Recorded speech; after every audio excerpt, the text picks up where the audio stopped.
U70 Hindi अध्याय 691 समझ गया _3। युवती ने हल्के से सिर हिलाया, उसकी आवाज मधुर किंतु आदेशात्मक थी। आपके प्रयासों के लिए धन्यवाद कोर्ट लीडर शांगुआन। कोर्ट लीडर शांगुआन ने राहत की सांस ली।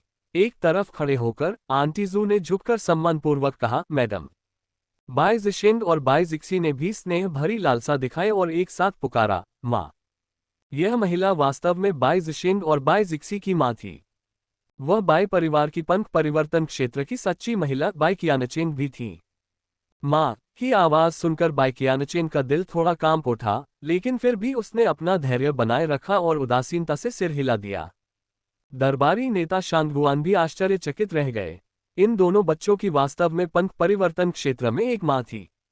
इसमें कोई आश्चर्य नहीं कि वे विशेष अनंत जीवन ऋण से ओतप्रोत थे। अब जब युवा स्वामी और कुमारी सुरक्षित और स्वस्थ हैं, तो मैं निश्चिंत हूं और अब आपको परेशान नहीं करूंगा, दरबारी नेता शांगुआन ने चतुराई से कहा। बाय कियानचेन ने थोड़ा सिर हिलाया। इसके बाद कोर्ट लीडर शांगुआन ने विदा ली। कमरे में केवल बाय कियानचेन, बाय जिशिंग, बाय जिक्सी और आंटी जू ही बचे थे। बाय कियानचेन ने अपने हाथ को शालीनता से लहराया, जिससे उसके चेहरे पर से पर्दा हट गया और ऐसी सुंदरता प्रकट हुई जो राज्यों और शहरों को उलट सकती थी। बाय जिक्सी जैसी बर्फ जैसी त्वचा और जैद जैसी हड्डियां, बेदाग रूप और दिल को मोह लेने वाली खूबसूरती।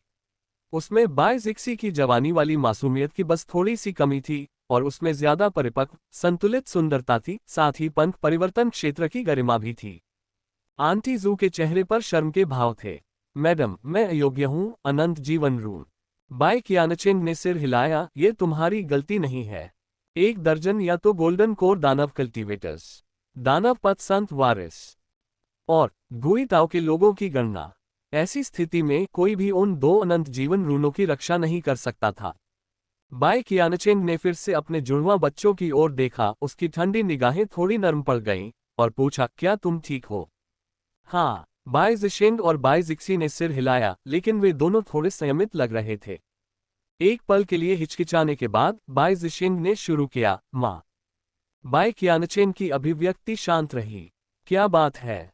बाय जिशिंग थोड़ा हिचकिचा रहा था। वह हमेशा से अपनी ठंडी माँ से थोड़ा डरता रहा था और समझ नहीं पा रहा था कि शुरुआत कैसे करे। हालांकि बाय जिक्सी बोली, माँ, कृपया मुहुआ को बचा लो। बाय कियानचेन की भौहें सिकुड़ गईं। मुहुआ। तब आंटी जू ने कहा, हाँ, श्री जुआंग द्वारा लिया गया कनिष्ठ शिष्य और कनिष्ठों का बड़ा कनिष्ठ भाई भी। बाय कियानचेन के आश्चर्यजनक चेहरे पर आश्चर्य की एक झलक दिखाई दी। एक कनिष्ठ शिष्य? क्या मेरे वरिष्ठ भाई ने सचमुच एक शिष्य बनाया? असंभव। वह संभवतः एक और शिष्य कैसे ले सकता था? बाय कियानचेन की निगाहें ठंडी हो गईं जब उसने चाची जू को देखा। चाची जू चौंक गईं और जल्दी से अपना सिर नीचे करते हुए बोली, मिस्टर जुआंग, वह नहीं चाहते थे कि मैं आपको बताऊं। बाय कियानचेन रुकी, फिर उसकी अभिव्यक्ति थोड़ी साफ हुई। उसके बड़े भाई को हमेशा से यह नापसंद था कि कोई उसके मामलों में दखलंदाजी करे। चाहे उसने कोई शिष्य लिया हो या नहीं, वह स्वाभाविक रूप से नहीं चाहेगा कि उसे पता चले। बाय कियानचेन को कुछ उलझन महसूस हुई। एक पल बाद उसने पूछा, उसे क्या हुआ? बाय जिक्सी ने उत्तर दिया, उसे गुइताओ के लोगों ने पकड़ लिया था। बाय जिशिंग ने सिर हिलाया। उसे मेरी और जिक्सी की वजह से पकड़ा गया था। असल में वे हम दोनों को ही पकड़ना चाहते थे। ये कहकर बाय जिशिंग ने अपराधबोध से अपना सिर झुका लिया। ऐसा प्रतीत होता था कि उन्हें अपने कनिष्ठ शिष्य की अच्छी तरह से रक्षा न कर पाने के कारण आत्मग्लानि हो रही थी। बाय कियानचेन की अभिव्यक्ति अपरिवर्तित रही, लेकिन उसका दिल धड़कने से खुद को रोक नहीं सका। गुइताओ के लोग, तो ये था। वह सोच रही थी कि गुइताओ के लोगों की क्षमताओं के साथ, यानी उसके बड़े वरिष्ठ भाई जिशिंग और जिक्सी के टूटे हुए विशेष अनंत जीवन ऋण निश्चित रूप से उसके हाथों में आ जाएंगे। वह पहले भी इस बात को लेकर बहुत चिंतित थी, लेकिन उसने कभी नहीं सोचा था कि बिग सीनियर ब्रदर वास्तव में जिशिंग और जिक्सी को जाने देंगे। बाय कियानचेन पहले कभी नहीं समझ पाती, लेकिन अब वह जानती थी कि बड़े वरिष्ठ भाई को एक विकल्प मिल गया है, अर्थात वरिष्ठ भाई जुआंग द्वारा अपनाया गया छोटा शिष्य मुहुआ। लेकिन क्यों? ये छोटा शिष्य इतना महत्वपूर्ण क्यों था? गुइताओ के लोग, क्या वे वास्तव में सिर्फ इस वजह से जिशिंग और जिक्सी को जाने देंगे? वरिष्ठ भाई जुआंग के कार्य हमेशा सोच समझकर, गहराई से और दूरदर्शितापूर्वक गणना करके किए जाते थे। क्या इस छोटे से शिष्य के जीवन में कोई अकथनीय रहस्य छिपा हो सकता है? बाई कियानचेन की निगाहें थोड़ी अधिक एकाग्र हो गईं। माँ, बाई जिक्सी ने धीरे से कहा। बाई कियानचेन अपने होश में वापस आए, उसने अपना सिर बाई जिक्सी को देखने के लिए घुमाया, और उसकी निगाहों से मिलते ही उसका दिल अचानक जटिल और अवर्णनीय विचारों से कांप उठा। लेकिन उसकी अभिव्यक्ति अभी भी ठंडी थी और उसने केवल सिर हिलाकर कहा, मैं समझती हूँ। बाई जिशेन कुछ और कहना चाहता था, लेकिन चाची जू ने उसे चुपचाप वापस खींच लिया। वह जानती थी कि अब तक काफी कुछ कहा जा चुका है, महिला के स्वभाव को देखते हुए आगे कुछ भी कहना उल्टा पड़ सकता है। बाई जिशेन और बाई जिक्सी ने बाई कियानचेन की ओर देखा और अपने शब्दों को निगल लिया। बाद में चाची जू ने बाई कियानचेन को पूरी यात्रा का विवरण दिया। बाई कियानचेन ने सुना और सिर हिलाया। उसकी आवाज सुखद लेकिन कुछ हद तक ठंडी थी जब उसने कहा, आज रात यहीं आराम करो और कल जब हम निकलेंगे तो मेरे पीछे आना। उसके शब्द हल्के थे, लेकिन स्पष्टतः अस्वीकार करने योग्य नहीं थे। बाई जिशेन और बाई जिक्सी कुछ हद तक निराश होकर पीछे हट गए। अल्पविराम। जैसे जैसे शाम हुई, चांदनी अद्भुत रूप से सुंदर हो गई। बाई कियानचेन अपने सामने एक स्वर्गीय गुप्त दिशा सूचक यंत्र के साथ कमरे में बैठी थी, जिस पर कारण और प्रभाव, भाग्य के उत्थान और पतन की उलझनें चल रही थीं। बाई कियानचेन ने भौहें चढ़ाईं और काफी देर बाद उसने आह भरी। स्वर्गीय गुप्त गणना, मैं अभी भी अपने वरिष्ठ भाइयों से आगे नहीं निकल सकता। चाहे उसने इस स्वर्गीय रहस्य की गणना कैसे भी की हो, वह इसे समझ नहीं सकी। तो फिर बड़े भाइयों का क्या होगा? बाई कियानचेन ने अपना सिर हिलाया और अचानक उसके दिमाग में फिर से मोहुआ नाम उभर आया। उसने उस दिन को याद किया जब दो बच्चों, जिशेन और जिक्सी ने उससे विनती की थी। उसकी भावनाएं जटिल हो गई थीं। जिशेन कुछ हद तक रूखा और जल्दबाज था, लेकिन साथ ही बहुत घमंडी भी था। वह हमेशा अपने साथी स्वर्ग के गौरवशाली पुत्रों को नीची दृष्टि से देखता था और उसे किसी अन्य के बारे में इतना चिंतित देखना दुर्लभ था। और जिक्सी, जिस तरह से वह उसे माँ कहकर बुलाती थी, वह भाव जब उसने उससे अपने छोटे भाई को बचाने के लिए कहा था, वह उसके विचारों में लौट आया। वे आंखें, जो आमतौर पर इतनी ठंडी, अलग और बर्फ के कमल की तरह शुद्ध और सुंदर होती हैं, वास्तव में एक संकेत दिखाती थीं। याचना। एक माँ होने के नाते वह उस झलक में पनपते स्नेह को समझने में कैसे विफल हो सकती है। लेकिन ये कैसे संभव हो सकता है? वह हमेशा से अपनी बेटी के स्वभाव को समझती थी। फिर भी इसी कारण से उसका हृदय और भी अधिक स्तब्ध हो गया। मोहुआ। बाई कियानचेन की निगाहें थोड़ी तेज हो गईं जब उसने चुपचाप नाम नोट किया। अगले दिन बाई कियानचेन ने बाई जिशेन और बाई जिक्सी को अनशान शहर भेजा, जो अजूर माउंटेन सिटी से सैकड़ों मील उत्तर में स्थित था। अनशन शहर में बाई परिवार द्वारा अस्थायी रूप से खरीदी गई एक हवेली थी। ये स्थान पहाड़ी शहर से बहुत दूर था, विवादों और कलह से दूर था, और सुरक्षा के लिए बाई परिवार के कई गोल्डन कोर साधकों के साथ यह बहुत सुरक्षित था। अभी यहीं रहो, जब मैं सब कुछ संभाल लूंगा तो हम दोनों साथ में बाई परिवार के पास लौट जाएंगे। तुम इतने लंबे समय से घर से दूर हो, बूढ़े पूर्वज भी तुम्हें याद करते हैं। बाई कियानचेन के बोलने के बाद वह मुड़ी और चली गई। माँ। बाई कियानचेन ने पीछे मुड़कर देखा तो दो जोड़ी आंखें लालसा और इच्छा से भरी हुई थीं, और उसका दिल खट्टा हो गया। जिशेन और जिक्सी, इन दोनों बच्चों ने पहले कभी किसी के लिए इतनी स्पष्ट चिंता और देखभाल नहीं दिखाई थी। यहाँ तक कि उनकी माँ भी इसमें शामिल है। मैं समझता हूँ, बाई कियानचेन ने बेहोश होकर कहा। उसके बाद उसने अपने दोनों बच्चों की ओर देखा तक नहीं, मुड़कर चली गई, जबकि उसका दिल चिंताओं से भरा हुआ था। ली माउंटेन सिटी, यही वह जगह थी जहां खून और नरसंहार का असली तूफान शुरू होने वाला था। अगर वह चाहती भी तो शायद वह मोहुआ नामक बच्चे को नहीं बचा पाती। इसके अलावा वह गुई ताओ के लोगों के हाथों में था। बाघ के जबड़े से भोजन छीनना कभी आसान नहीं था। 2 दिन बाद बाई कियानचेन ली माउंटेन सिटी के बाहर एक नव स्थापित ताओ साधना शिविर में पहुंचे। बाहर की ओर शिविर द्वितीय और तृतीय श्रेणी की संरचनाओं से घिरा हुआ था। अंदर ताओवादी दरबार से ताओवादी सैनिक तैनात थे। इसी समय ताओवादी राज्य की विभिन्न शक्तियों ने भी अपने कुलों से वास्तविक अधिकार के साथ उच्च श्रेणी के साधकों को यहां एकत्रित किया। शिविर में एक बड़े हॉल के अंदर ध्वनि अलगाव संरचना और अन्य संरचनाओं से चिन्हित किया गया था, जो दूसरों को यह महसूस करने से रोकती थी कि अंदर क्या है। गहन आभा वाले 9 साधक एक साथ बैठे, उत्साहपूर्वक फुसफुसाते और चर्चा करते हुए। जैसे ही बाई कियानचेंग ने प्रवेश किया, सभी लोग थोड़ी देर के लिए चुप हो गए, उनकी ओर सिर हिलाया और फिर अपनी चर्चा जारी रखी। कुछ दिन पहले स्वर्गीय दाओ थंडर पनिशमेंट दाली पर्वत की दिशा में प्रकट हुआ। उसके बाद पंथ परिवर्तन क्षेत्र में कई दानव साधकों की आभा गायब हो गई। केवल इतना ही नहीं, अनेक स्वर्णकोर दानव साधकों की उपस्थिति भी फिर से नहीं पाई गई है। क्या ऐसा हो सकता है कि स्वर्गीय दाओ ने अपनी आंखें खोल दी हो और इन दानव साधकों का सीधे तौर पर विनाश कर दिया हो? क्या सोच रहे हो? इसके पीछे जरूर कोई छिपी हुई परिस्थिति होगी। राक्षस पथ में आंतरिक कलह, एक दूसरे की हत्या। इस समय क्या सीनियर सीटू ने कुछ गणना की है? रहस्य का कोहरा, स्वर्गीय रहस्य उलझन भरा है, गणना स्पष्ट नहीं है। क्या इसका मतलब यह है कि आपने इसकी गणना नहीं की है? नहीं, इसका मतलब है कि मैंने इसकी गणना कर ली है। आपका क्या मतलब है? स्वर्गीय रहस्य रहस्यमय है। ये गुई ताओ का व्यक्ति है। कुछ क्षण के लिए सभी लोग स्तब्ध रह गए और फिर किसी ने कहा, क्या इस गुई ताओ के आदमी ने कोई गलती की? इस नाजुक मोड़ पर अपने ही ताओवादी साथियों को मार डालना। गुई ताओ के व्यक्ति के इरादों को कौन समझ सकता है? कुछ लोग गंभीर दिख रहे थे जबकि अन्य अपनी भौहें सिकुड़ते हुए कह रहे थे। वापस लौटते हुए, क्या आपको ये जानने में उत्सुकता नहीं है कि गुई ताओ के आदमी ने ये कैसे प्रबंधित किया? उसने पंथ परिवर्तन क्षेत्र में 4 दानव साधकों और सैकड़ों स्वर्ण कोर का वध करने के लिए वास्तव में क्या किया? वह तीसरी कक्षा की राज्य सीमा के भीतर था। थंडर पनिशमेंट का प्रकट होना, क्या ये स्वर्गीय दंड का प्रयोग था? इसका उपयोग कैसे करें? वे दानव साधक मूर्ख नहीं हैं, क्या वे भागेंगे नहीं?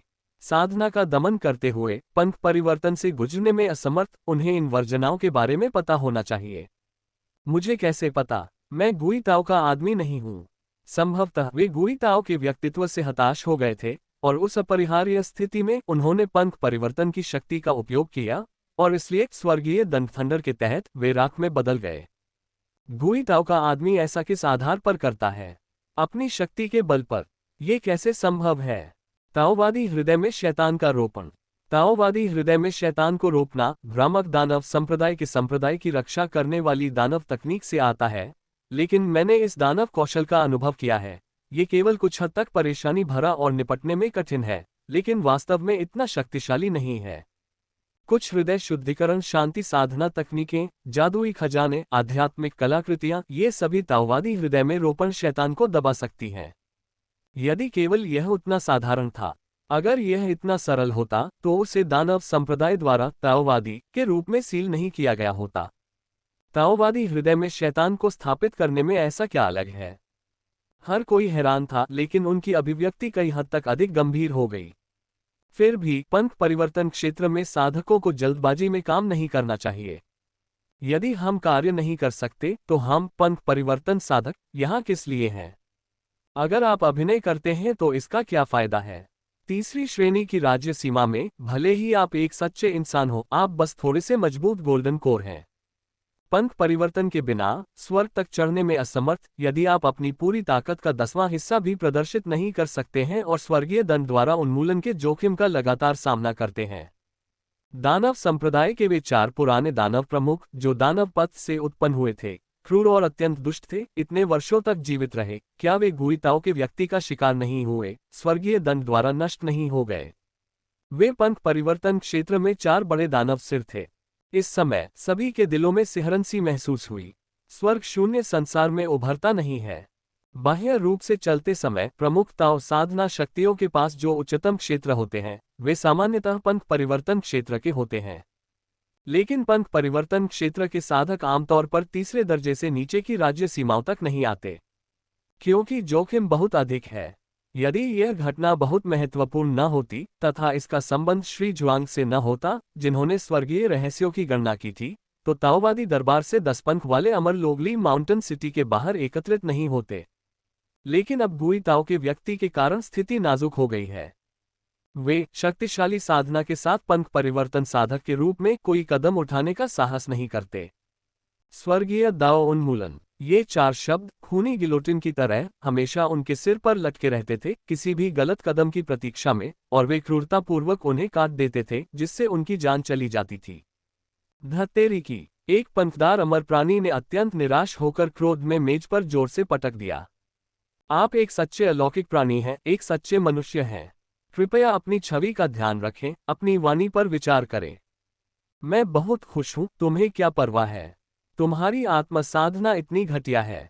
तुम क्या बकवास है, क्या तुम भी गाली नहीं दे रहे हो? जो आता है सो जाता है, अब मैं तुम्हें शाप दे रहा हूं। अल्पविराम। दोनों अपना संयम खो बैठे और शोरगुल के साथ बहस करने लगे। किसी को अब और बर्दाश्त नहीं हुआ, इतने सारे लोगों के सामने क्या तुम दोनों अपने शिष्टाचार का ध्यान रख सकते हो और गाली देना बंद कर सकते हो? तुम भी गाली दे रहे हो, है ना? अल्पविराम। किसी ने खांसते हुए कहा, सच्चा मन बाई यहाँ है। क्या बकवास है बाई? वह व्यक्ति बीच में ही रुक गया और अचानक अपनी बात काटते हुए ऊपर ऊंचे आसन की ओर देखने लगा। बाई कियानचेन, सफेद कपड़े पहने, अत्यंत सुंदर, स्पष्ट और ठंडे स्वभाव वाला उसका बूढ़ा चेहरा लाल हो गया और उसने अपने शब्द वापस निगल लिए। भीड़ भी शांत हो गई, कुछ बार खांसने लगी, गला साफ करने लगी, सीधे बैठ गई और अपनी छवि पर ध्यान देने लगी। बाई कियानचेन ने ऐसा व्यवहार किया जैसे उसने कुछ सुना ही न हो, उसकी निगाहें स्थिर थीं। सबसे ऊंची सीट पर बैठे सबसे बुजुर्ग व्यक्ति ने असहाय होकर अपना सिर हिलाया। उनके चेहरे पर उम्र की रेखाएं थीं, वे काले वस्त्र पहने हुए थे। उनका पारिवारिक नाम सीटू था, जो एक कुशल कैलकुलेटर थे और मिस्ट्री वैली के मुख्य बुजुर्ग, जिन्हें ट्रूमैन सीटू के नाम से जाना जाता था। वह वहां बैठे हुए सर्वोच्च साधना, सबसे अधिक आयु और सबसे लंबे अनुभव वाले व्यक्ति थे, एक वास्तविक व्यक्ति जो पंथ परिवर्तन से गुजर चुके थे। सच्चे आदमी सीटू ने चारों ओर देखा और धीरे से अपना मुंह खोला। कोई बात नहीं, आप में से जो लोग पंथ परिवर्तन से गुजर चुके हैं और सच्चे अलौकिक बन गए हैं, वे फिर से जल्दबाजी में लड़ाई न करें। पंथ परिवर्तन आकाश उड़ान हासिल करना मुश्किल। सच्चे अलौकिक प्राणी, अगर कुछ भी गलत हुआ तो ये हमारे ताओवादी न्यायालय के लिए एक क्षति होगी और एक ऐसी आपदा होगी जो आपके संप्रदायों को नष्ट कर सकती है। सभी लोग कृपया अपना ख्याल रखें। सच्चे आदमी सीटू ने गहरी ईमानदारी से कहा। सबने हाथ जोड़कर कहा, वरिष्ठ सीटू, आपकी बात बिल्कुल सही है। हालांकि कुछ लोगों ने सवाल उठाया, वरिष्ठ सीटू, तार्किक रूप से बैक रूइंस हेवन बरियल का बहुत महत्व है, लेकिन क्यों? ताओवादी राज्य के उन शीर्ष कुलीन कुलों और संप्रदायों ने इस बार कोई उच्च स्तरीय साधक क्यों नहीं भेजे? केवल संख्या पूरी करने के लिए कुछ स्वर्णिम कोर साधकों को ही क्यों भेजा? जैसे ही ये शब्द निकले, लोगों की नजरें एक दूसरे पर पड़ गईं। वास्तव में स्वर्ग शून्य पूर्वज दुनिया में नहीं उभरता। अगर वह नहीं आता है तो ये ठीक है। यदि वह आ भी जाता तो वह एक बड़े आकार के गोल्डन कोर के अलावा कुछ नहीं होता, जिसे गिरने का खतरा भी होता। ये नुकसान उठाने लायक नहीं होता। लेकिन पंथ परिवर्तन क्षेत्र के साधक भी क्यों नहीं आए? ये वास्तव में कोई मतलब नहीं रखता। अल्पविराम। पंथ परिवर्तन से गुजर चुके एकत्रित साधकों ने आपस में फुसफुसाते हुए चुपचाप अपनी नजरें बाई कियानचेन की ओर घुमा ली, जो ऊपर बैठे थे। वहां उपस्थित अनेक शक्तियों में से केवल बाई परिवार ही सच्चा दैत्य था। यद्यपि वे ताओवादी राज्य में स्थित नहीं थे, लेकिन अपने क्षेत्र पर प्रभुत्व रखते थे, तथापि वे ताओवादी राज्य के प्राचीन कुलीन कुलों के साथ प्रतिस्पर्धा करने के लिए पर्याप्त शक्तिशाली थे। पंथ परिवर्तन से गुजरने वाले सच्चे पुरुषों में से केवल बाई कियानचेन ही सबसे बड़े कबीले से था और उसकी पृष्ठभूमि सबसे गहरी थी। बाई कियानचेन की अभिव्यक्ति शांत और उदासीन रही और उसने एक शब्द भी नहीं कहा। अन्य लोग असहाय महसूस करते हुए पूछना चाहते थे, लेकिन हिम्मत नहीं जुटा पाए। तब सत्यपुरुष सीटू ने कहा, प्रत्येक कुलीन कुल की अपनी व्यवस्थाएं होती हैं और प्रत्येक परिवार के बुजुर्गों की अपनी समग्र रणनीतियां होती हैं। हमें अपने कार्यों पर ध्यान केंद्रित करना चाहिए और अन्य मामलों में पूछताछ करना हमारा काम नहीं है। सभी ने भौहें चढ़ाईं, लेकिन चूंकि ट्रूमैन सीटू बोल चुका था, इसलिए उन्होंने मामले को आगे नहीं बढ़ाया।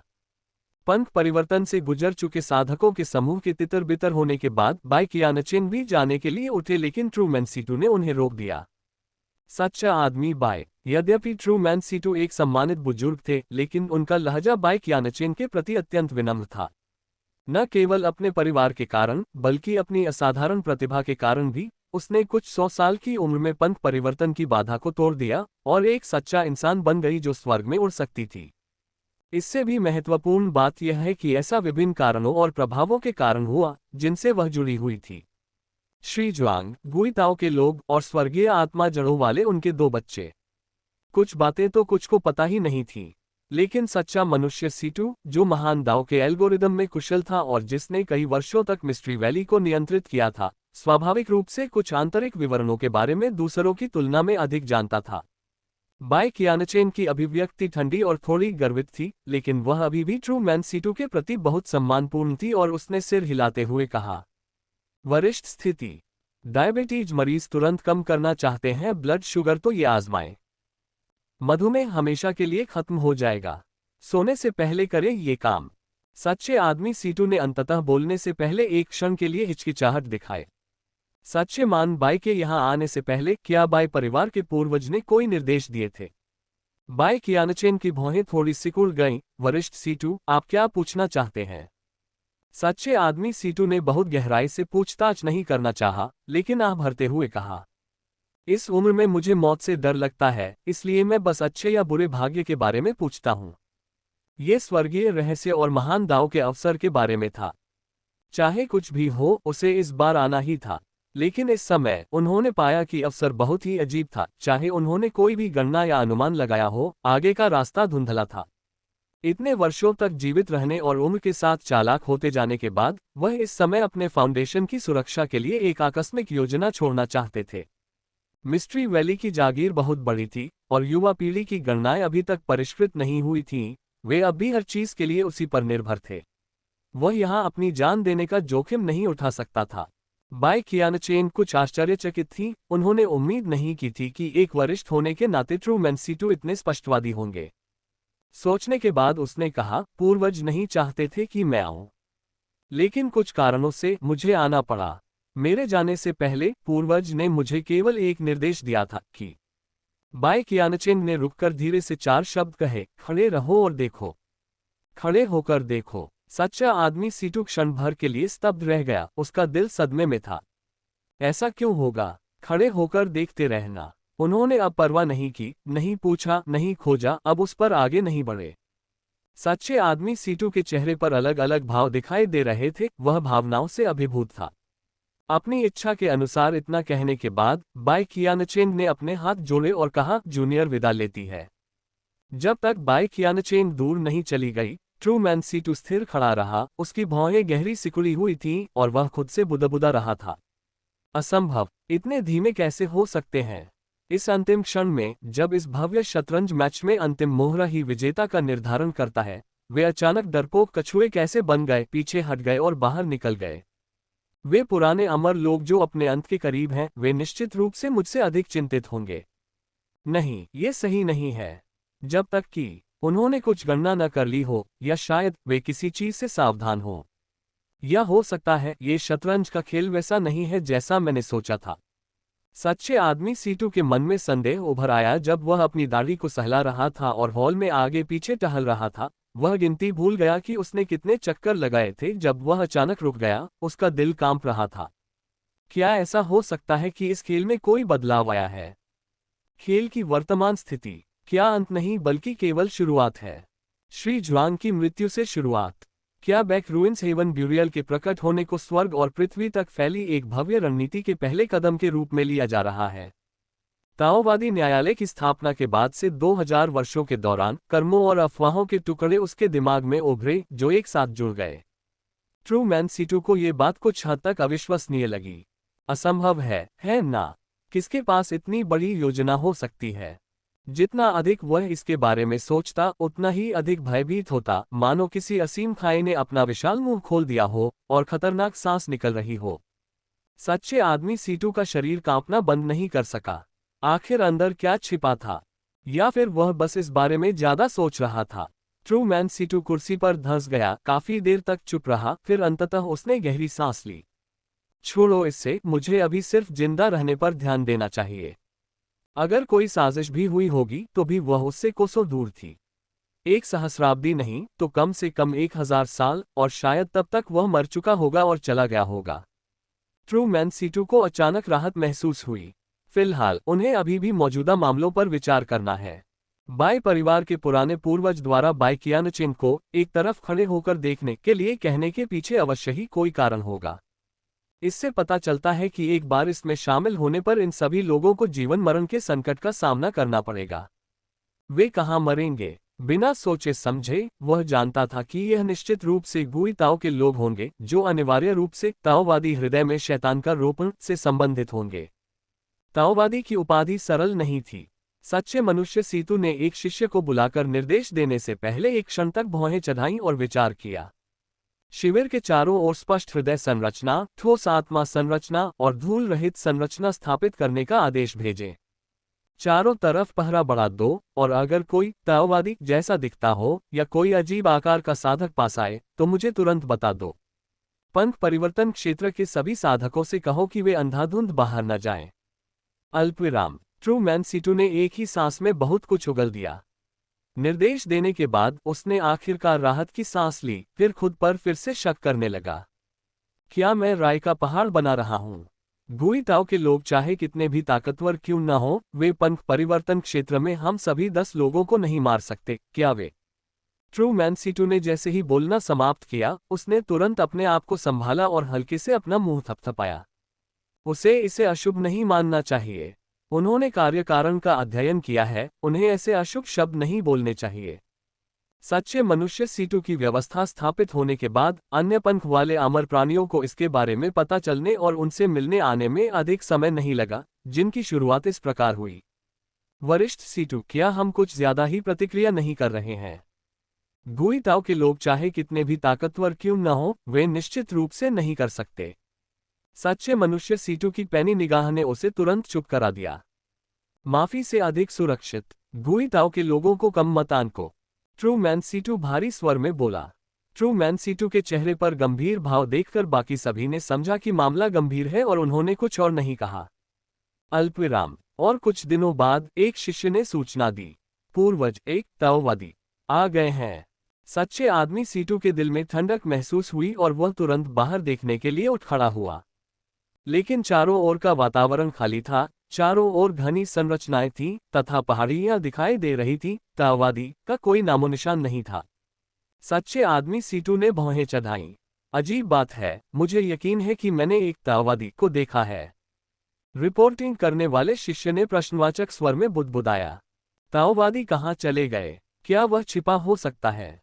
या ये हो सकता है कि...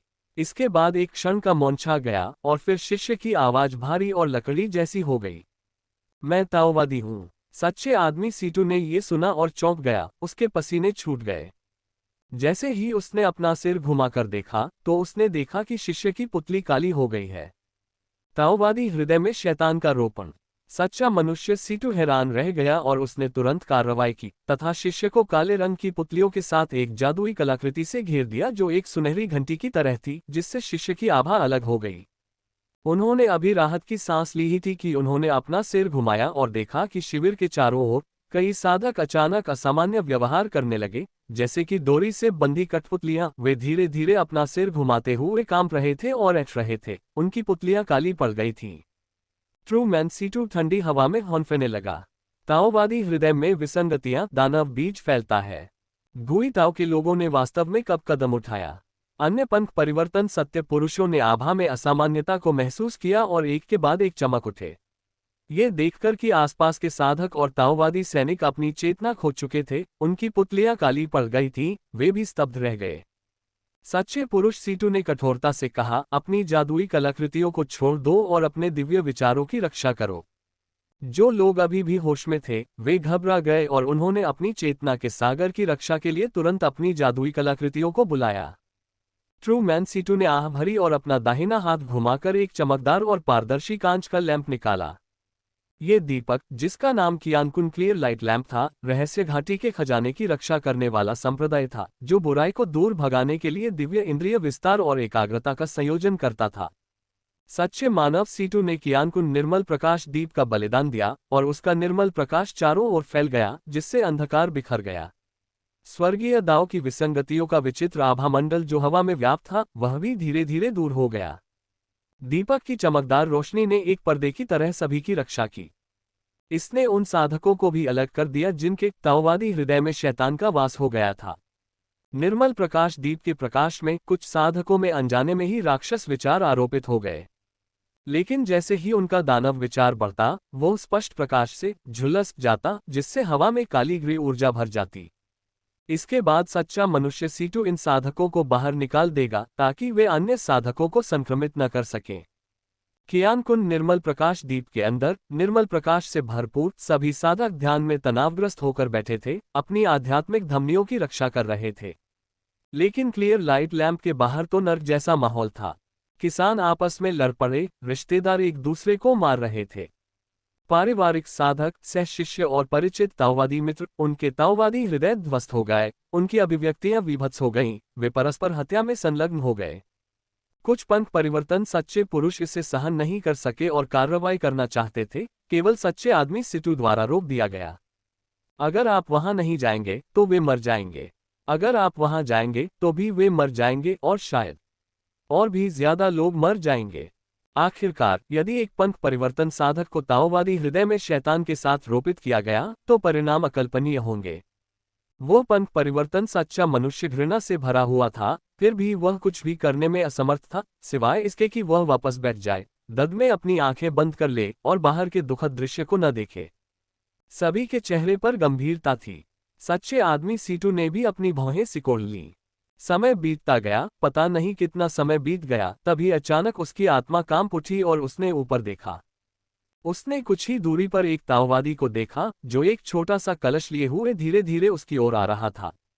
ताओवादी का चेहरा जवान था, बाल सफेद थे, आंखें ठंडी और भयावह थीं। वह जुबान सानरेन था, लेकिन इस समय उसके चेहरे पर उदासीनता थी, गुइची से घिरा हुआ। जाहिर है अब वह जुबान सानरेन नहीं था, बल्कि होना चाहिए। गुई ताओ के लोग, ट्रू मैन सीटू हाई अलर्ट पर था। अन्य किसान भी भयभीत हो गए। फिर भी गुई ताओ के व्यक्ति ने उन पर कोई ध्यान नहीं दिया, न ही उन्होंने उन पर एक नजर डाली। ऐसा प्रतीत होता था कि ताओवादी हृदय में शैतान को स्थापित करना उसके लिए केवल सुविधा का मामला था। अगर वह उन्हें मार सकता तो मारता, यदि वह ऐसा न कर सके तो भी कोई बात नहीं। इस प्रकार गुई ताओ का व्यक्ति, काले कपड़े पहने हुए, महुआ को उठाए हुए, हजारों ताओवादी सैनिकों, सैकड़ों स्वर्ण कोर और 10 पंथ परिवर्तनों को पार करते हुए साहपूर्वक और लापरवाही से सबके सामने से गुजरा। वह ली माउंटेन सिटी की ओर जा रहा था। आसपास के किसान एक दूसरे से ऐसे लड़ रहे थे जैसे भूत प्रेत हों, और वह स्वयं भूत था। ताओवादी न्यायालय पक्ष ने आवाज उठाने की हिम्मत नहीं की। चारों ओर मौत जैसा सन्नाटा था। कुछ पंथ परिवर्तन साधक क्रोध से भरकर कार्य करना चाहते थे, लेकिन ट्रू मैन सीटू द्वारा उन्हें रोक दिया गया। ट्रू मैन सीटू ने अपना सिर थोड़ा हिलाया, उसकी आंखें कठोर थीं। उन्होंने महसूस किया कि वह आभा एक मुश्किल गणना दिव्य विचार से ओतप्रोत थी। वह जानता था कि जो भी वहां मौजूद होगा वह निश्चित रूप से मर जाएगा, चाहे वह कोई भी हो। वे शक्तिहीन थे, भले ही वे ताओवादी दरबार के विभिन्न शक्तिशाली गुटों से पंथ परिवर्तन वाले सच्चे पुरुष थे। वे केवल देख सकते थे कि गुई ताओ का व्यक्ति उनके पास से कैसे गुजरा। उन्होंने देखा कि गुई ताओ के व्यक्तित्व का काला रूप और अधिक दूर होता जा रहा था और ली माउंटेन सिटी की दिशा में रक्त के उफनते समुद्र में गायब होता जा रहा था। वहां उपस्थित सभी पंथ परिवर्तन साधक क्रोध से अपने दांत पीसने लगे। केवल बाई कियानचेन की निगाहें थोड़ी एकाग्र थीं। उसने उस बच्चे को देखा जिसे गुई ताओ का व्यक्ति पकड़े हुए था। अगर उसने सही अनुमान लगाया तो वह वही छोटा भाई होना चाहिए जिसके बारे में जिशिंग और जिक्सी ने बात की थी। और जैसे ही गुई ताओ का व्यक्ति रक्त के समुद्र में प्रवेश कर गया, इसका मतलब ये भी था कि भाई के खिलाफ ये गणना पूरी तरह से सामने आने वाली थी। बाई कियानचेन ने भौहें चढ़ाईं और फिर उठकर सच्चे मनुष्य सीटू को एक सरल प्रणाम किया। उसके बाद अपने ब्रोकेड पर्वत और नदी छतरी को बुलाया और स्पष्ट प्रकाश लैंप से बाहर निकल गई। दानव बीज से प्रभावित साधक बाई कियानचेन पर हमला करने के लिए दौड़े, लेकिन छतरी ने उन्हें पीछे धकेल दिया। बाई कियानचेन ने गुई ताओ के व्यक्ति द्वारा अपनाए गए मार्ग का अनुसरण किया, ली माउंटेन सिटी की ओर बढ़ते हुए रक्त के विशाल समुद्र में प्रवेश किया। सच्चे आदमी सीटू ने असहाय होकर आह भरी। कियान कुंड निर्मल प्रकाश दीप के अंदर 3 पंथ परिवर्तन साधकों के मन में विद्रोही विचार आए। उन्होंने एक दूसरे को देखा, अपनी अपनी जादुई कलाकृतियां बुलाईं और फिर बिना कुछ कहे निर्मल प्रकाश दीप से बाहर निकलकर गुई ताओ के व्यक्ति का पीछा करने लगे। शेष पंथ परिवर्तन कुछ हद तक लुभाए गए और सच्चे आदमी सीटू की ओर देखा। वरिष्ठ सीटू, ये सच्चे आदमी सीटू की आंखें थोड़ी ठंडी हो गईं और वह बिना हिले डुले केवल कठोरता से बोला, हर किसी का अपना भाग्य होता है और उसे मजबूर नहीं किया जा सकता। लेकिन अपने दिल में उसने चुपचाप सोचा, अगर तुम मरना चाहते हो तो खुद ही मर जाओ। ये पंथ परिवर्तन वाले सच्चे पुरुष मिस्ट्री वैली की मिस्ट्री गणना पद्धति की गहराई को जानते हुए ये कहावत भी समझ गए कि बुजुर्गों की सलाह की अनदेखी करने से आगे परेशानी होती है, और इसलिए वे सभी अपनी बेचैनी पर काबू पाकर स्थिर होकर ध्यान करने बैठ गए। फिर भी ट्रू मैन सीटू उस दिशा में देखता रहा जहां गुइताओ का आदमी चला गया था। उसकी भौहें कसकर बंद थीं। उसकी आंखों में गहरी चिंता थी। ये ताओवादी हृदय में शैतान का रोपण था। बैठक _2 नहीं, क्या ये स्वर्गीय रहस्य की पेचीदा गणना है? दिव्य भावना का मार्ग, सीमाओं को आगे बढ़ाना और विकसित होना, एक विचार 2 तरीकों का प्रतीक है। स्वर्गीय गुप्त मुश्किल गणना। उसने कभी कल्पना भी नहीं की थी कि गुइताओ के लोग स्वर्गीय गुप्त चालाक गणना को इस हद तक विकसित कर लेंगे, यहाँ तक कि उसके संप्रदाय में भी, जो दुष्ट राक्षसों को पैदा करने के लिए जाना जाता था, यह अभूतपूर्व था। स्वर्गीय गुप्त ट्री की गणना पूर्णता के लिए खेती की गई। दिव्य विचार राक्षसी रूप में परिवर्तित हो गया, अमर और अविनाशी।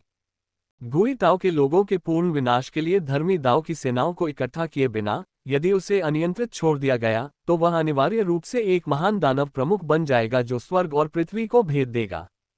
लेकिन उसे कैसे मारें? श्री जुआंग अपनी अंतिम सांस पर है और स्वर्गीय गुप्त गणना खो गई है।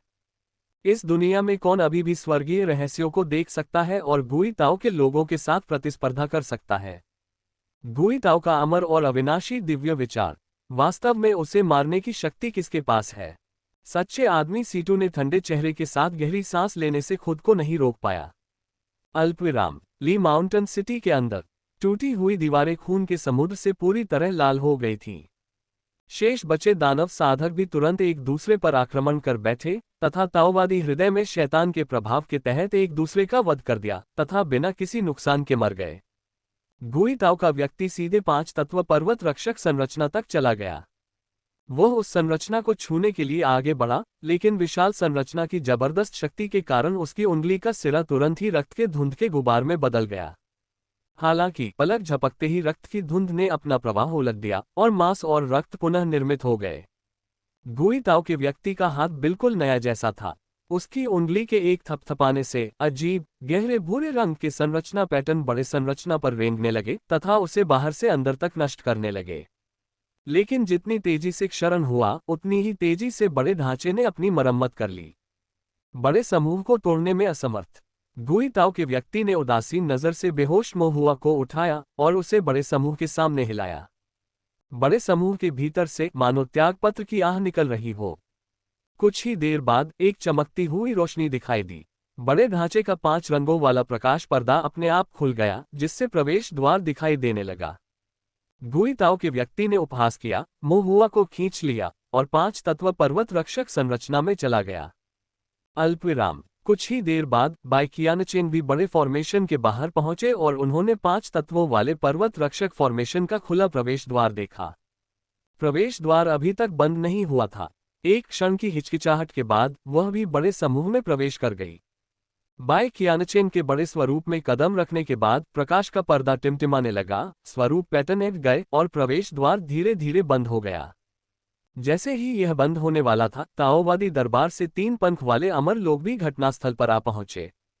प्रवेश द्वार बंद होते देख तीनों ने जल्दी से आगे बढ़ना शुरू कर दिया। तलवारें और ब्लेड चमकने लगे, जिससे विशाल संरचना का प्रवेश अवरुद्ध हो गया। फिर वे भी संकीर्ण प्रवेश द्वार से पंचतत्व पर्वत रक्षक संरचना में प्रवेश कर गए। इसके बाद 5 एलिमेंट्स माउंटेन गार्डिंग फॉर्मेशन पूरी तरह से बंद हो गया। बाहर आत्मा ध्वज रक्त सागर था, अंदर पर्वत संरक्षण व्यूह था। बाहरी लोग यह नहीं बता सकते थे कि बड़े ढांचे के अंदर पंचतत्व संप्रदाय के पुराने स्थल के भीतर वास्तव में क्या हो रहा था। और अज्ञात समय के बाद बेहोश मोहुआ धीरे धीरे होश में आया। उसका माथा भारी और धुंधला महसूस हो रहा था। वह अपने चारों ओर जबरदस्त आध्यात्मिक शक्ति के उतार चढ़ाव को महसूस कर सकता था। ऐसी आध्यात्मिक शक्ति नदियों और समुद्रों की तरह विशाल थी, और वह स्वयं को तूफानी लहर में डूबी एक छोटी नाव की तरह तुच्छ और शक्तिहीन महसूस कर रहा था। उसके आसपास का वातावरण धुंधला था और लोग बातें कर रहे थे।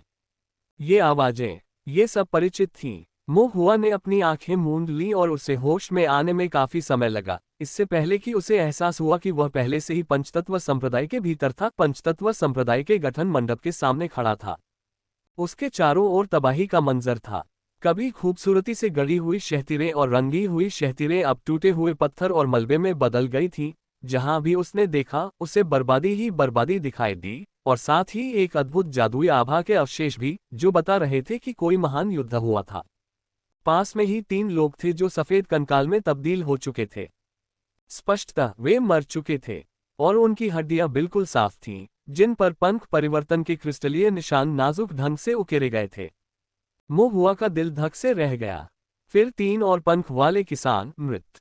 उसने ऊपर देखा और ओल्ड कुई को देखा। बूढ़ा कुई खून से सने कपड़े में लिपटा हुआ था, उसका शरीर विघटित हो रहा था, लेकिन जैसे जैसे मांस विघटित होता गया, त्वचा के नीचे कोई खून या मांसपेशी नहीं थी, केवल भूरे धब्बेदार लकड़ी के पैटर्न थे। विनाश पथ का रक्त। अच्छा, तुमने वास्तव में उस अमर रक्त ताओवादी के साथ मिली भगत की। बूढ़े कुई ने खांसते हुए कहा, उस अमर पुराने रक्त ताओवादी के साथ मिली भगत। उदासीन दिखने वाले गुइताओ के व्यक्ति ने बूढ़े कुई को प्रणाम किया। वरिष्ठ, कृपया मुझे माफ करें, मैं वरिष्ठ के साथ अन्यथा व्यवहार नहीं कर सकता था। बूढ़े कुई ने तलवार की तरह तीखी आवाज में कहा, तो फिर तुम्हें किसने बताया कि मेरा जीवन द्वार कैसे खोजना है? गुइताओ का व्यक्ति चुप रहा। वृद्ध कुई अत्यधिक क्रोध से हंसे, बहुत अच्छा, धार्मिक और राक्षसी के बीच की रेखाएं धुंधली हो रही हैं। ये ताओ साधक वास्तव में किस ताओ का अनुसरण कर रहे हैं? गुइताओ के व्यक्ति ने गंभीरता से कहा, वरिष्ठ, आपको शांति मिले। जैसे ही ये शब्द निकले, रक्त वस्त्र से और भी अधिक गहरा और मृत्यु जैसा रक्त प्रकाश निकलने लगा। धीरे धीरे, थोड़ा थोड़ा करके, ये बूढ़े कुई के चारों ओर लिपट गया, उसे नष्ट कर दिया। और धीरे धीरे इसने बूढ़ी कुई की जीवन शक्ति को निगल लिया। बूढ़े कुई ने गुइताओ के व्यक्तित्व को देखते हुए ठंडे स्वर में कहा, मुझे दोबारा मत देखना, वरना मैं तुम्हें मार डालूंगा। गुइताओ का व्यक्ति थोड़ा झुका, जूनियर इसे ध्यान में रखेगा। दादाजी गुई। मोहुआ का दिल दुख रहा था और वह धीरे से बुदबुदा रहा था। ये सुनकर बूढ़े कुई ने खून से सने वस्त्र से घिसते हुए मोहुआ को एक आखिरी नजर से देखा। उसकी निगाहें कोमल होती गईं। इसमें नरमी आई और इसमें क्षमा याचना तथा खेद के संकेत भी थे। अंत में वह पूरी तरह से एक लकड़ी की मूर्ति में बदल गया, जो धब्बेदार और बेजान थी।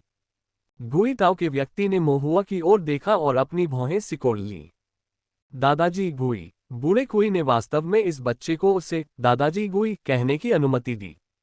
गुइताओ के व्यक्ति ने आगे बढ़ने से पहले एक क्षण के लिए भौहें चढ़ाकर विचार किया और फॉर्मेशन पवेलियन के अंदर चले गए। स्वर्गीय रहस्य की अत्यंत गणना की गई, दानव साधकों को दंडित किया गया, ताओवादी दरबार को हिला दिया गया, और यहां तक कि ओल्ड कुई को रक्त ताओवादी के अमर रक्त द्वारा भंग कर दिया गया। अब उसके सामने की सभी बाधाएं पूरी तरह समाप्त हो गईं। आगे केवल उसका छोटा भाई था, जिसे उसने सैकड़ों वर्षों से नहीं देखा था। एक ठंडी किंतु स्पष्ट आवाज गूंजी, बड़े वरिष्ठ भाई। गुइताओ के लोगों ने अपना सिर घुमाया और देखा कि बाई कियानचेन एक तरफ खड़ा था। बाई कियानचेन पूरे समय एक तरफ खड़ी रही, अपनी आंखों से देख रही थी कि कैसे ताओवादी दरबार के 3 पंख वाले अमर लोगों को गुइताओ के लोगों ने मार डाला, और फिर उसने देखा कि कैसे गुइताओ के लोगों ने पुरानी कुई को पिघलाने के लिए अमर रक्त का इस्तेमाल किया। वह केवल निष्क्रिय खड़ी रह सकती थी। उसके बड़े भाई जो करना चाहते थे, उसे कोई नहीं रोक सकता था। जो भी ऐसा करने की कोशिश करेगा, वह मर जाएगा, यहां तक कि वह खुद भी। हालांकि उसे अभी भी अपने जुड़वां बच्चों का अनुरोध याद था, इसलिए अंत में वह मोहुआ को गुइताओ के लोगों के हाथों से बचाना चाहती थी। चाहे जो भी हो, बच्चा तो निर्दोष था। इसके अलावा वह वास्तव में वरिष्ठ भाई जुआंग द्वारा स्वीकार किया गया एक शिष्य था, और उसे इस सही और गलत में शामिल नहीं होना चाहिए, क्योंकि इसके कारण उसे अपनी जान गंवानी पड़ी। बड़े भाई, वह बच्चा मुझे दे दो। गुइताओ के लोगों ने ऊपर देखा, फॉर्मेशन पवेलियन की ओर देखा, जाहिर तौर पर कुछ सोच रहे थे, और लापरवाही से मोहुआ को बाई कियानचेन के पास फेंक दिया। बाई कियानचेन ने तुरंत उसे पकड़ लिया, अनजाने में मोहुआ की जांच की, और चुपचाप अपने दिल में कहा, क्या ये वह छोटी शिष्या जिक्सी है जिसके बारे में चिंतित है? आध्यात्मिक जड़ बहुत गरीब है। जिक्सी की तुलना में ये वास्तव में स्वर्ग और पृथ्वी जैसा है। फिर उसने उसके रूप को देखा। वह काफी अच्छा दिखता है। उसकी आकृतियां मनोरम है, वो प्यारा है, उसका स्वभाव शुद्ध और अलौकिक है, जिसे देखने पर सहज स्नेह उत्पन्न होता है। और उसकी आंखें साफ हैं, एक नज़र में पता चल जाता है कि उसका स्वभाव भी अच्छा है। ये सिर्फ इतना है। आध्यात्मिक जड़ खराब है, और रक्तरेखा तो और भी बदतर है। बाई क़ियानचेन ने भौहें चढ़ाईं। वरिष्ठ भाई ज्वांग ने इतने युवा शिष्य को क्यों स्वीकार किया? इसके अलावा जिस बात ने उसे सबसे अधिक आश्चर्यचकित किया वह था बड़ा वरिष्ठ भाई। बड़े वरिष्ठ भाई एक समय में सौम्य और सुंदर थे, लोगों के प्रति दयालु और कोमल थे, लेकिन जब से वह गुइताओ के लोगों में बदल गए, वह भयावह, भयानक, ठंडे और हृदयहीन हो। ये पहली बार था जब उसने बड़े भाई को एक छोटे बच्चे को गोद में उठाए हुए देखा और उसे पूरे रास्ते नहीं छोड़ा। और उसके विचार में दोनों बहुत सहजता से, यहाँ तक कि थोड़े करीब भी रहते थे।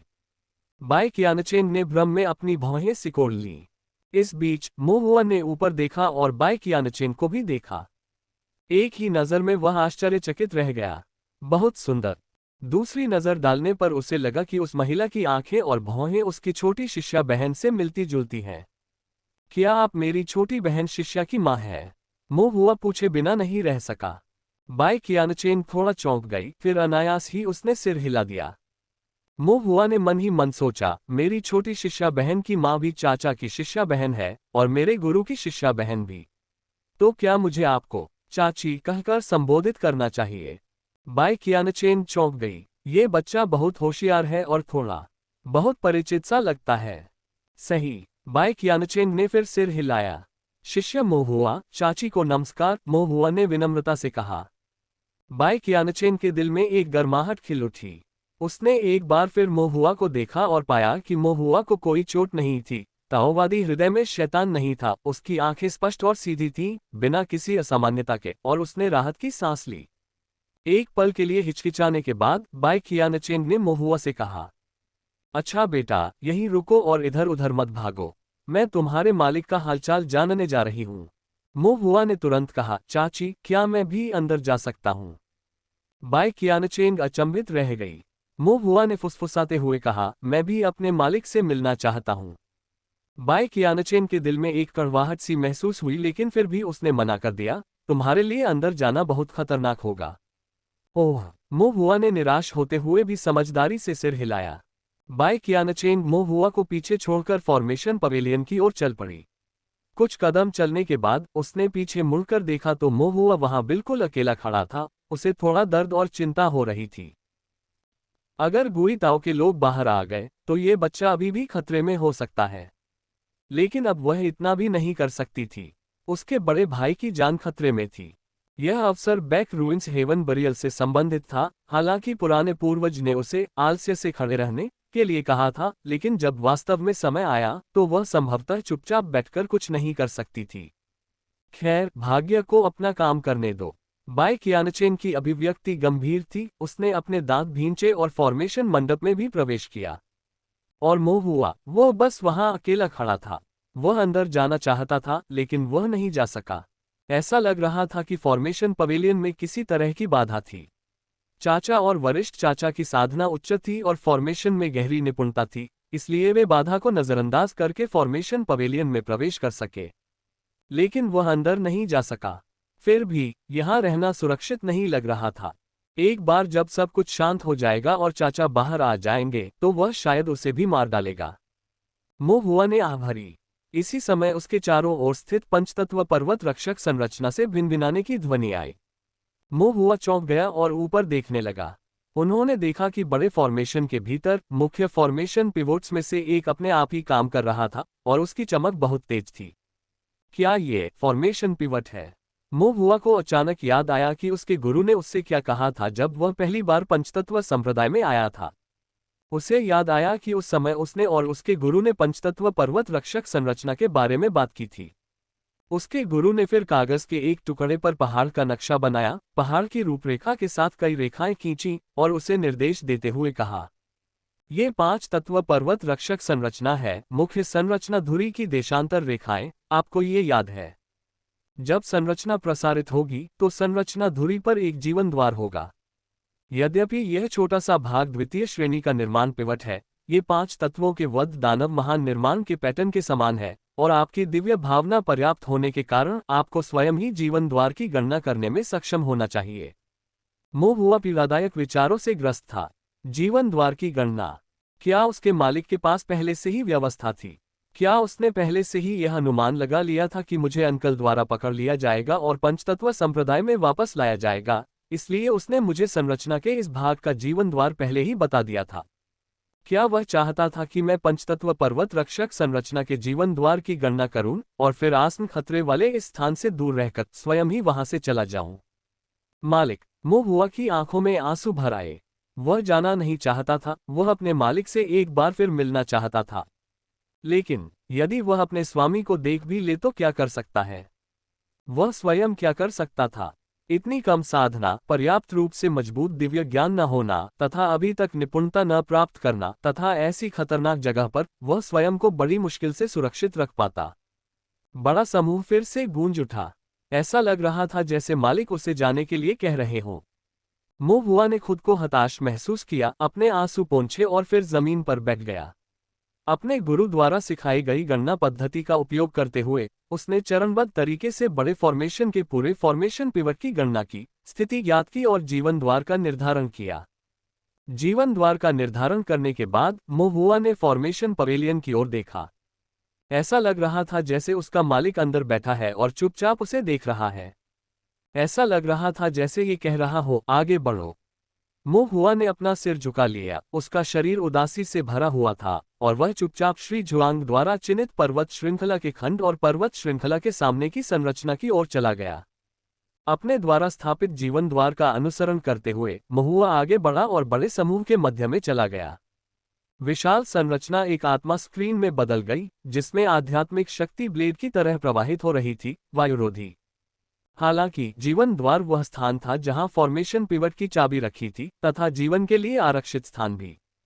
मोहुआ ने जीवन द्वार में कदम रखा, जबकि उमड़ती हुई आध्यात्मिक शक्ति तेजी से उसके चारों ओर चक्कर लगा रही थी, जैसे कोई असीम नदी या हजारों घोड़ों का झुंड दौड़ रहा हो, फिर भी उसने उसे कोई नुकसान नहीं पहुंचाया। इसके विपरीत यह आध्यात्मिक शक्ति मोहुआ की रक्षा कर रही थी। इसने मोहुआ को पूरी तरह से सुरक्षित रखा, जिससे वह माउंटेन प्रोटेक्शन एरे से बिना किसी नुकसान के बाहर निकल सका। अल्पविराम। फॉर्मेशन पवेलियन की चौथी मंजिल। श्री जुआंग चुपचाप वहीं बैठे रहे और मोहुआ को अकेले ही बड़े समूह से बाहर जाते हुए देखते रहे। एक क्षण बाद फॉर्मेशन पवेलियन हिल गया। चौथी मंजिल पर स्थित पंचतत्व संरचना काले रंग के संरचना पैटर्नों से क्षतिग्रस्त हो गई थी, फट गई थी और एक आकृति अंदर चली आई थी। कंधों पर लहराते सफेद बाल और उदासीन भाव।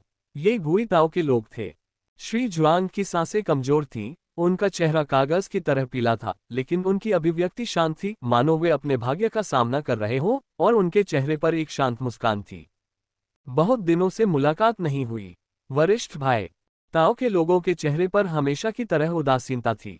उसने मिस्टर जुआंग की ओर देखा, उस छोटे भाई की ओर जिसे उसने सैकड़ों सालों से नहीं देखा था। उसकी काली पुतलियां सतर्कता और गंभीरता के भाव से भर उठीं, लेकिन फिर वे फिर से शून्य हो गईं। यहां तो कुछ भी नहीं था, कोई व्यवस्था नहीं, कोई हत्या का इरादा नहीं। और उसका छोटा भाई, जो थका हुआ था, उस बेजोड़ अदम्य प्रतिभा से बिल्कुल अलग था जिसे वह याद करता था।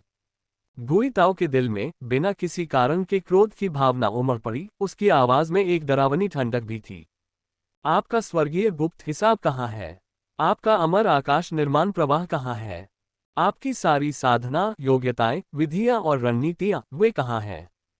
श्री जुआंग ने कड़वी मुस्कान दी, मैं अपने रास्ते के अंत पर हूं और स्वर्ग लौटने में असमर्थ हूं, मैं उन प्रयासों को बर्बाद क्यों करूंगा? गुई ताओ के लोगों की आंखों में हिंसक रंग उभर आए। तो तुम यहां मरने का इंतजार कर रहे हो? श्री जुआंग चुप हो गए, फिर हल्की आह भरी, सभी प्राणी जन्म लेते हैं और सभी को मरना ही होता है। जीवित रहते हुए हम विश्वास करते हैं कि हम स्वर्ग पर विजय प्राप्त कर सकते हैं। मृत होते हुए हमें अंततः यह एहसास होता है कि स्वर्ग में वापस लौटने में हम कितने शक्तिहीन हैं। मैं भी वही हूँ, बड़े बड़े भाई। गुई ताओ के लोगों की काली आंखों में उनके संघर्षहीन स्वभाव के प्रति घृणा साफ झलक रही थी। अगर तुम्हें मरना भी है तो तुम बाद में जरूर मर सकते हो। तुम्हारी स्वर्गीय गुप्त गणना निश्चित रूप से बचने की कुछ संभावना का पूर्वाभास कर सकती है। इसका पूर्वानुमान लगा लो, फिर क्या? श्री जुआंग ने प्रतिवाद किया। गुई ताओ के लोग दंग रह गए। श्री जुआंग मुस्कुराए, उनके स्वर में गहरी थकान झलक रही थी और उनकी सांसें बहुत धीमी थीं। ये तो बस देर सवेर मरने की बात है। महान दाओ 50 वर्ष के हैं, स्वर्गीय दाओ 1 वर्ष पीछे छोड़ जाते हैं। मैं 49वां संप्रदाय नेता हूँ। स्वर्गीय दाव की सीमा से नियत संप्रदाय यही समाप्त होता है और मेरा जीवन भी। गणना चाहे जो भी हो, परिणाम एक ही है। स्वर्गीय गुप्त गणना एक अपरिहार्य संख्या है, अपरिवर्तनीय। गुई ताओ के लोगों की अभिव्यक्ति अधिक से अधिक गंभीर होती गई और थोड़ी देर बाद सभी भावनाएं फिर से शांत हो गईं, उनका व्यवहार उदासीनता में लौट आया। गुई ताओ के लोगों ने उदासीनता से कहा, ठीक है, तो मैं आपकी इच्छा पूरी करूंगा। गुई ताओ के लोगों का पीला दाहिना हाथ मुड़ा और अचानक एक प्राचीन तलवार प्रकट हुई। कांस्य रंग की तलवार पर धब्बेदार और अस्पष्ट आकृतियां थीं, जो वास्तविकता और भ्रम का मिश्रण थीं। सुमेरु तलवार, श्री जुआंग ने धीरे से कहा। उनके चेहरे पर पुरानी यादें ताजा थीं, साथ ही मृत्यु को शांतिपूर्वक स्वीकार करने का भाव भी था। तभी पास के फॉर्मेशन पैटर्न कांपने लगे, अवरोध टूट गया और बाई कियानचिन, जिसने ब्रोकेड पर्वत और नदी छाता तैनात किया था, ने अपना आकार प्रकट किया। उसने देखा कि मिस्टर जुआंग कागज की तरह पीले पड़ गए हैं और अपनी किस्मत को स्वीकार कर लिया है। उसने गुई ताओ के लोगों को भी देखा, उनके चेहरे पर जानलेवा इरादे थे और वे लंबी तलवार पकड़े हुए थे। बाई कियानचेन का दिल कांप उठा, बड़े वरिष्ठ भाई। गुई ताओ के लोगों की तलवार की नोक मिस्टर जुआंग के सामने रुक गई। उन्होंने बाई कियानचेन की ओर देखा, उनके चेहरे पर शांत और रहस्यमय भाव थे, और उन्होंने उदासीनता से कहा, गुरु मर गया, संप्रदाय खत्म हो गया। मैं अब तुम्हारा बड़ा भाई नहीं रहा और तुम अब छोटी बहन नहीं रही। बाई कियानचेन का दिल कड़वा था। मैं बड़े वरिष्ठ भाई से दया दिखाने की विनती करती हूँ। गुई ताओ के लोगों की उदासीन अभिव्यक्ति धीरे धीरे फीकी पड़ गई तथा उसके रहस्यमय चेहरे पर उपहास छा गया। ये व्यंग्य अत्यंत विचित्र था, मानो इसे अनेक चेहरों से लेकर एक ही चेहरे पर जोड़ दिया गया हो। गुई ताओ के लोगों की आवाज भी शोरगुल वाली हो गई, मानो बहुत से लोग एक साथ उपहास कर रहे हों और बोल रहे हों। दया, इस समय दया की क्या बात हो रही है? गुई ताओ के लोगों ने बाई कियानचेन को देखा और उदासीनता से कहा, अगर मैं उसे नहीं मारूंगा तो मैं बैक रूइंस पिक्चर कैसे प्राप्त कर सकता हूं? पिछली खंडहर की तस्वीर लिए बिना तुम्हारा बाई परिवार इस तस्वीर को कैसे हासिल कर सकता है? इस तस्वीर को हासिल किए बिना तुम स्वर्गीय कब्रिस्तान कैसे खोज सकते हो? क्या आपके यहां आने से पहले बाई परिवार के बुजुर्ग व्यक्ति ने आपको किनारे से देखने के लिए कहा था? वे नहीं चाहते कि आप हस्तक्षेप करें, वे ऐसा होते देखकर खुश होंगे। वे ये भी चाहते हैं कि मैं अपने छोटे भाई को मार डालूं। आप कैसे हैं? तुम मुझसे दया दिखाने के लिए कहते रहते हो, लेकिन तुम्हारे दिल का क्या? क्या आप भी उसके खिलाफ कोई योजना नहीं बना रहे हैं? आप उसके शरीर पर जन्मजात संरचना प्रवाह की विरासत को जब्त करना चाहते हैं। आप बाई परिवार के लिए पुण्य कमाने के लिए बैक रूइंस हेवन ब्यूरियल के रहस्यों को चुराना चाहते हैं। स्वर्गीय आत्मा रूट के साथ अपने बच्चों के लिए अमरता का मार्ग प्रशस्त करना चाहते हैं। तुम उसे होठों से तो भाई कहते हो, लेकिन क्या तुमने कभी उसे अपने हृदय में भाई के रूप में देखा है? बाई कियानचेन का चेहरा पीला पड़ गया। वह कहना चाहती थी, नहीं, ऐसा नहीं है, लेकिन शब्द नहीं निकल रहे थे और उसके भीतर अपराध की गहरी भावना पैदा हो गई। गुई ताओ के लोगों ने फिर से श्री जुआंग की ओर देखा। उनकी आंखें जटिल थीं और उन्होंने शांति से कहा, मैंने सैकड़ों वर्षों तक तुम्हारा पीछा किया है। आपकी यह छोटी बहन, जिसे आपने सगी बहन की तरह माना, वह भी जीवन भर आपके खिलाफ योजना बनाती रही है। पहले आपने बहुत से शिष्य बनाए, वे सभी विलक्षण प्रतिभा वाले थे, लेकिन अंत में सभी ने आपको छोड़ दिया। कोई भी आपके साथ रहना नहीं चाहता था। ताओवादी अदालत आपको मारना चाहती है, आपकी जन्मजात ताओवादी हड्डी को छीनना चाहती है। दानव संप्रदाय तुम्हें मारना चाहता है, तुम्हारा दाव चित्र ले लो। वहां वह गुरु भी हैं जिनका आप हमेशा बहुत सम्मान करते थे। गुई ताओ के लोगों के चेहरे पर व्यंग्यात्मक भाव उभर आया। आपका क्यूई सागर कैसे टूट गया और आपकी चेतना का सागर कैसे समाप्त हो गया? आपके विरुद्ध ऐसी स्वर्ग विरोधी साजिश कौन रच सकता है? ये था मास्टर। बाई कियानचेन की पुतलियां जोर से हिलने लगीं और उसके चेहरे पर अविश्वास साफ दिखाई दे रहा था, जिसके बारे में उसने पहले कभी नहीं सुना था। गुई ताओ के लोगों ने श्री जुआंग को उग्रता से देखा और आगे कहा, ये गुरु ही था जो तुम्हारा शोषण कर रहा था। शुरू से ही, जब से उसने तुम्हें अपना शिष्य बनाया, ये सब उसकी ही गणना थी। गुरु संप्रदाय की प्राचीन शिक्षाओं के अनुसार शुरू से ही जन्मजात ताओवादी हड्डी वाले किसी व्यक्ति की तलाश में थे। उसने अपनी पूरी जिंदगी खोजी और आखिरकार तुम्हें पा लिया। आप जानते हैं क्यों? श्री जुआंग की अभिव्यक्ति उदासीन थी। गुई ताओ के लोगों ने उपहास किया और खुद से कहा, क्योंकि जन्मजात ताओवादी हड्डी ही कुंजी है। बैक रूइंस हेवन बरियल का रहस्य स्वर्गीय मनुष्य के रक्त की एक बूंद में छिपा है, जो हजारों साल पहले प्राचीन काल से चली आ रही है।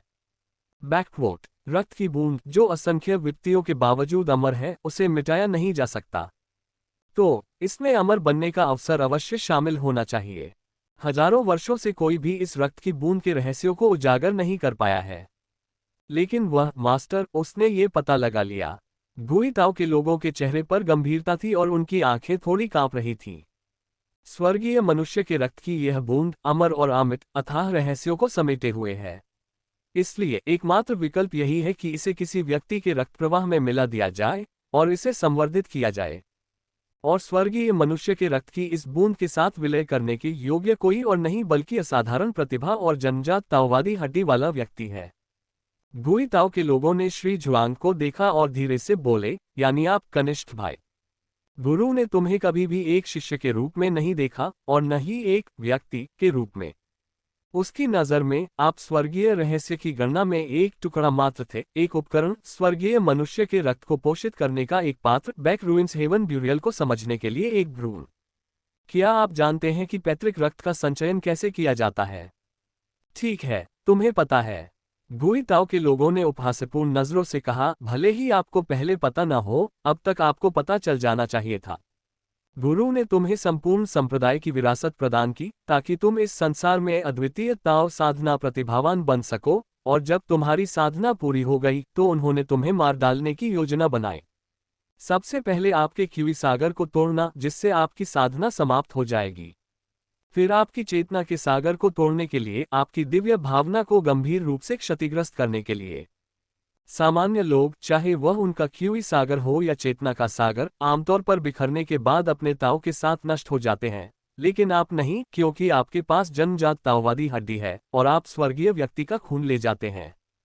जब आपका क्यूई सागर और चेतना सागर दोनों टूट जाते हैं, तो जन्मजात ताओवादी हड्डी आपकी चेतना का सागर और क्यूई सागर बन जाती है, जो आपके जीवन को बनाए रखती है। ये अंकुरों को तेजी से बढ़ने के लिए मजबूर करना है। स्वाभाविक ताओवादी अस्थि को क्यूई सागर और चेतना सागर से मिलने वाले समर्थन से वंचित करके, ये स्वर्गीय मनुष्य के रक्त को तेजी से अवशोषित कर लेता है, अत्यधिक तेजी से बढ़ता है और इस प्रकार स्वर्गीय रक्त के साथ ताओवादी अस्थि के विलय को तेज कर देता है। एक बार सम्मिलन पूरा हो जाने पर स्वर्गीय मनुष्य का रक्त परिष्कृत हो जाएगा और तुम्हारी ताओवादी हड्डी पर स्वर्गीय मनुष्य के रक्त में छिपा हुआ स्वर्गीय मनुष्य का रहस्य प्रकट होगा, यानी वही संरचना आरेख, पीछे के खंडहरों का स्वर्गीय दफन आरेख। उस समय तुम्हें मारने के लिए, आपकी ताओवादी हड्डी को छीलने के लिए और इस संपूर्ण आरेख को प्राप्त करने के लिए, जिसमें प्राचीन अवसर back ruins heaven burial diagram शामिल है। बाई कियानचेन का चेहरा और अधिक पीला पड़ गया। उसने कभी नहीं सोचा था कि उसके स्वामी, जो हमेशा दयालु और मिलनसार दिखते थे, इतनी गहरी और निर्दयी योजनाएं रखते हैं। मास्टर ने बड़े भाई को गोद ले लिया और उसके साथ अपने बच्चे जैसा व्यवहार किया, लेकिन यह इस सोच के साथ था कि एक बाघ अपने ही बच्चे को खा जाएगा। और उसकी नज़र में वरिष्ठ भाई जुआंग, जो एक अद्वितीय प्रतिभाशाली व्यक्ति थे और जिनकी सभी ने प्रशंसा की थी, वे केवल एक उपकरण थे जिसका उपयोग मास्टर द्वारा किया जा रहा था। गुई ताओ के लोगों ने श्री जुआंग की ओर देखा, उनका स्वर कुछ दुखद और उपहासपूर्ण था। आप स्वर्गीय रहस्य की गणना के उस्ताद हैं, इस जीवनकाल में आपका कोई सानी नहीं है, फिर भी शुरू से अंत तक, जन्म से मृत्यु तक आपके विरुद्ध लगातार षड्यंत्र रचे जा रहे हैं। वे लोग आपका सम्मान करते हैं, आपसे डरते हैं, लेकिन कोई भी आपकी परवाह नहीं करता। चाहे वह ताओवादी न्यायालय हो या दानव संप्रदाय, हर कोई आपको मरना चाहता है। वे सभी तुम्हें मारना चाहते हैं, तुम्हारा दिल चीरना चाहते हैं, तुम्हारी ताओवादी हड्डी को तोड़ना चाहते हैं, ये देखना चाहते हैं कि तुम्हारे भीतर क्या भाग्य छिपा है। श्री जुआंग के चेहरे पर उदासी के भाव थे, लेकिन उससे भी अधिक निराशा के भाव थे। वास्तव में उसने गुई ताओ के लोगों की ओर फिर से देखा, मानो उस भयावह चेहरे में कभी सौम्य और मिलनसार, हमेशा मुस्कुराते रहने वाले बड़े वरिष्ठ भाई को देखने की कोशिश कर रहा हो।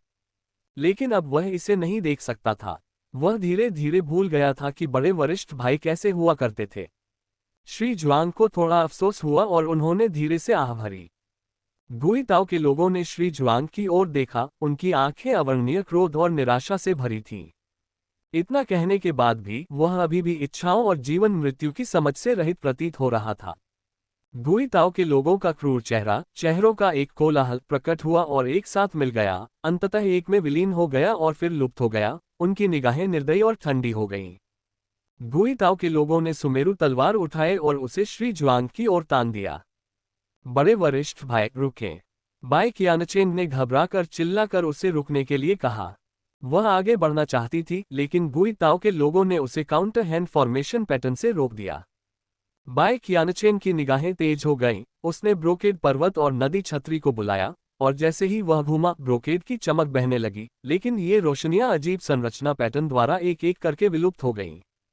पंथ परिवर्तन की शक्ति का उपयोग किए बिना वह मुक्त नहीं हो सकती थी। बाई कियानचेन को अपने दिल में कड़वाहट महसूस हुई। साधना, दिव्य विचार निर्माण और यहाँ तक कि दिव्य ज्ञान के साथ गणना करने में भी वह कभी बड़े वरिष्ठ भाई अब गुई ताओ के लोगों के सामने कोई मुकाबला नहीं कर सकती थी। वह बस असहाय होकर देख सकती थी। जैसे ही उसने गुई ताओ के लोगों की सुमेरु तलवार को वरिष्ठ भाई जुआंग की छाती में घुसते हुए, फिर उसके हृदय चैनल को चीरते हुए और उसकी जन्मजात ताओवादी हड्डी का एक टुकड़ा निकालते हुए देखा, जो जेड की तरह क्रिस्टलीय प्रतीत हो रहा था और चेतना के सूखे सागर और टूटे हुए क्यूई सागर को सहारा दे रहा था। खून की एक भी बूंद नहीं बही, क्योंकि सुमेरु की तलवार क्यूई द्वारा सारा रक्त पूरी तरह से विघटित हो गया था। ताओवादी अस्थि बिल्कुल साफ थी। ऐसा प्रतीत होता है कि इसमें अत्यंत जटिल, विशाल, प्राचीन और गहन पैटर्न है, जो रक्त और हड्डी के साथ मिलकर जन्मजात संरचना का एक रूप है, जो इस जन्मजात ताओवादी हड्डी पर उत्कीर्ण है। यह आरेख एक गठन आरेख जैसा दिखता है। ये वास्तव में प्रतिष्ठित back ruins heaven burial diagram था, जिसे सभी तरफ से साधकों और शक्तियों द्वारा खोजा गया था। जिस क्षण जन्मजात ताओवादी हड्डी को हटाया गया, श्री जुआंग की जीवन शक्ति तेजी से क्षीण होने लगी। उसका चेहरा और भी पीला पड़ गया, उसकी आंखों की रोशनी धीरे धीरे मंद पड़ गई, और उसका पूरा अस्तित्व धीरे धीरे धुंधला, लगभग शून्य हो गया। बाई कियानचेन को अपने दिल में दर्द महसूस हुआ। गुई ताओ के लोग भी सोच में डूबे हुए श्री जुआंग को घूर रहे थे। वे जानते थे कि ये दृश्य अंततः घटित होगा, लेकिन ऐसा लग रहा था कि उन्होंने अभी तक यह अनुमान नहीं लगाया था कि ये दृश्य वास्तव में घटित होगा। उसने अपने छोटे भाई को अपने हाथों से मार डाला था। श्री जुआंग की सांस पहले से ही कमजोर थी, लेकिन उन्होंने अभी भी आखिरी सांस रोक रखी थी, जैसे कि उन्हें अभी भी कुछ चिंताएं हों। स्वर्गीय मनुष्य का रक्त, जन्मजात ताओवादी हड्डी, स्वर्ग के पीछे के खंडहर, इन सबकी उसे ज्यादा परवाह नहीं थी। बड़े वरिष्ठ भाई, श्री जुआंग ने धीरे से कहा, हमारे भाईचारे की खातिर कृपया परेशान मत करो मेरे कुछ युवा शिष्यों को। गुई ताओ के लोग आश्चर्य से देखते रहे, फिर ठंडे पड़ गए, मानो मजाक उड़ाने वाले हों। तभी अचानक आकाश में कई सुनहरी जंजीरें प्रकट हुईं। राजसी और खुरदुरे महान दाव संरचना पैटर्न से सजी ये जंजीरें एक पिंजरे के रूप में प्रकट हुईं, जिसका उद्देश्य गुई ताओ के लोगों को अंदर बंद करना प्रतीत होता है। गुई ताओ के लोगों ने उपहास किया, बूढ़े मूर्ख अचानक धन प्राप्ति का लालच कर रहा है। जैसे ही उसने जन्मजात ताओवादी अस्थि को निगला, उसकी निगाहें कठोर हो गईं और फिर उसका शरीर काले भूरे रंग के संरचना पैटर्न से ढक गया। ये पैटर्न बाहर से अंदर की ओर उसके मांस को निगल गए, उसे घोल दिया। और गुई ताओ के लोगों का आंकड़ा भी धीरे धीरे फीका पड़ गया, धीरे धीरे बिखर गया। शून्य में एक बुरी और जोरदार आवाज गूंजी, स्वर्गीय गुप्त ट्रिकी एस्केप, भागने की सोच रहे हो। जैसे जैसे जंजीरें बढ़ती गईं, आकाश में सुनहरी रोशनी और भी तेज होती गई। लेकिन ऐसा लग रहा था कि गुई ताओ के लोगों के भागने के तरीके को कोई नहीं रोक सकता। उसका शरीर धीरे धीरे धुंधलता गया, दृष्टि से ओझल होता गया, लेकिन जाते समय उसने श्री जुआंग को एक आखिरी बार देखा। वह दृश्य अत्यंत जटिल था, उसमें दर्द की झलक थी और अंत में केवल दृढ़ संकल्प ही बचा था। उसके बाद गुई ताओ के लोग गायब हो गए। आकाश में एक ठंडी खर्राटे सुनाई दी, उसके बाद सुनहरी रोशनी बिखर गई, वह भी बिना किसी निशान के गायब हो गई, मानो कोई अज्ञात शक्तिशाली प्राणी गुई ताओ के लोगों का पीछा करते हुए ट्रिकी कैलकुलेशन के धागे का अनुसरण कर रहा हो। फॉर्मेशन पवेलियन में केवल श्री जुआंग ही बचे थे। बैक रूइंस हेवन ब्यूरियल मानचित्र खो देने के बाद मरते हुए मिस्टर जुआंग की अब किसी ने परवाह नहीं की। किसी को भी उसके जीवन या मृत्यु की परवाह नहीं थी। बाई कियानचेन ने आगे बढ़कर मिस्टर जुआंग को उठाया, लेकिन पाया कि मिस्टर जुआंग का शरीर विलो के फूल से भी हल्का और कागज से भी पतला था, और वह अपने दिल में सिहर उठे। बड़े वरिष्ठ भाई श्री जुआंग ने धीरे से अपनी आंखें खोली, बाई कियानचेन पर एक नजर डाली। उनकी निगाहें कोमल थीं, उनके चेहरे पर एक हल्की मुस्कान थी, लेकिन उन्होंने कुछ नहीं कहा। ऐसा लग रहा था कि अब उसमें बात करने की ताकत नहीं बची थी। बाई कियानचेन की अभिव्यक्ति तनावपूर्ण हो गई। बड़े वरिष्ठ भाई, आप मर नहीं सकते। थोड़ी देर बाद श्री जुआंग ने अंततः कहा, उनकी आवाज हल्की और थकी हुई थी। मैंने अपनी पूरी जिंदगी हिसाब लगाया है, मैं थक गया हूं, मैं थोड़ी देर सोना चाहता हूं। बाई कियानचेन का दिल दर्द से छलनी हो गया। बड़े भाई, आप मर नहीं सकते। क्या इस दुनिया में ऐसा कुछ नहीं है जो आप अभी भी करना चाहते हो? क्या कोई ऐसा है जिसे आप अभी भी देखना चाहते हो? श्री जुआंग एक क्षण के लिए हिचकिचाए, लेकिन फिर भी अपना सिर हिलाते हुए बुदबुदाए, अब और नहीं, इस दुनिया में कोई नहीं बचा है जिसे मैं देखना चाहता हूं।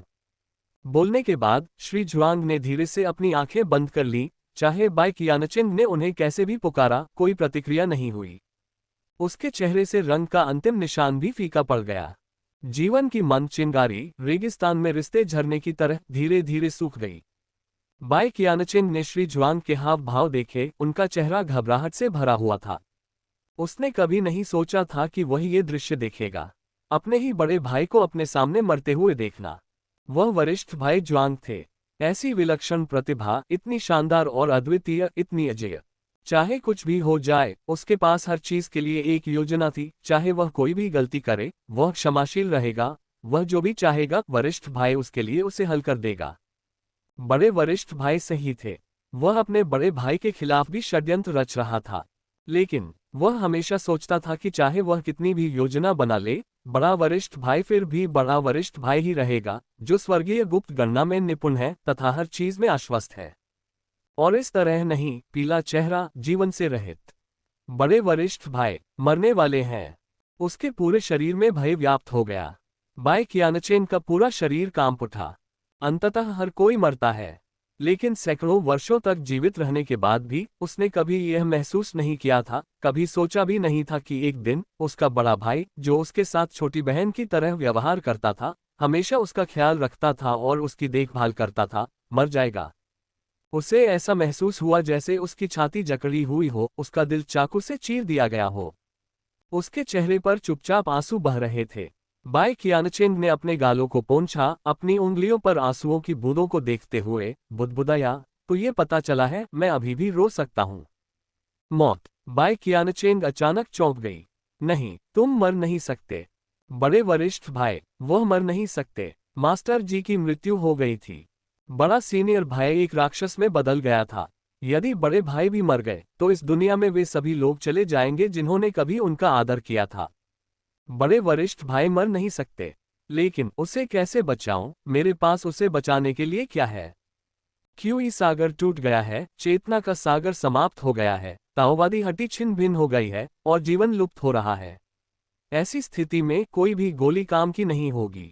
बाई कियानचेन को घुटन महसूस हुई। उसने अनजाने में अपनी छाती पकड़ ली, पीड़ा सहन की। उसका दिमाग तेजी से चल रहा था। कुछ ही क्षणों बाद उन्हें प्रेरणा का एक झटका लगा और उन्होंने अचानक कहा, सच्चा मन सीटू कियान कुन स्पष्ट प्रकाश लैम्प।